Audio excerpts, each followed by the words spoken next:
వైఎస్ఆర్ ప్రజా ప్రస్థానం ముగింపు ఇచ్చాపురంలోనే జరిగిందని AP PCC chief YS Sharmila అన్నారు. ఇచ్చాపురం వైఎస్ఆర్ స్తూపం వద్ద నివాళులు అర్పించి మాట్లాడారు. ప్రజా ప్రస్థానం పాదయాత్ర నుంచే పుట్టినవే ఆరోగ్యశ్రీ, రుణమాఫీ, ఉచిత విద్యుత్, పక్కా ఇళ్లు అన్నారు.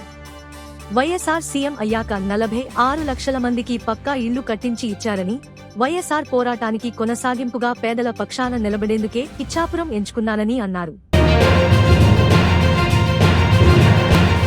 మిజోరాం రాజధాని ఐజ్వాల్లోని లెంగ్పుయ్ ఎయిర్పోర్టులో మంగళవారం విమానం ప్రమాదానికి గురైంది. మయన్మార్ నుంచి వచ్చిన సైనిక విమానం ల్యాండింగ్ సమయంలో అదుపు తప్పి రన్వేపై స్కిడ్ అయింది.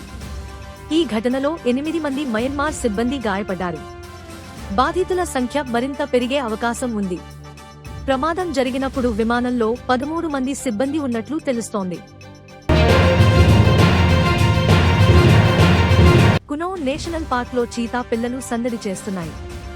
నమీబియా నుంచి భారత్కు తీసుకొచ్చిన జ్వాల అనే చీతా 3 పిల్లలకు జన్మనిచ్చినట్లు కేంద్ర మంత్రి భూపేందర్ ప్రకటించారు. కొత్తగా పుట్టిన చీతా కూనలకు సంబంధించిన వీడియోను కూడా ఎక్స్లో పోస్ట్ చేశారు. కునోలో క్రమంగా చీతాల సంఖ్య పెరుగుతోంది. ఆశా అనే చీతా 3 పిల్లలకు జన్మనిచ్చిన 3 వారాల్లో మరో చీతా కూడా ప్రసవించడం విశేషం. భారత్లోని వన్యప్రాణులు వృద్ధి చెందుతున్నాయి అని ట్వీట్ చేశారు. అయోధ్యలో అచ్చం విరాట్ కోహ్లీ లాగే ఉన్న ఓ వ్యక్తి సందడి చేశాడు. టీం ఇండియా జెర్సీ ధరించిన ఆ వ్యక్తిని చూసి స్థానికులంతా విరాట్ కోహ్లీ అని భావించారు. అతడిని చుట్టుముట్టి సెల్ఫీలు దిగేందుకు ఎగబడ్డారు.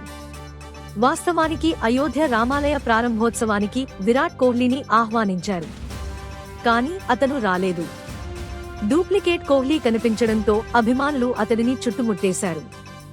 దీనికి సంబంధించిన వీడియో నెట్టింట వైరల్ అవుతోంది.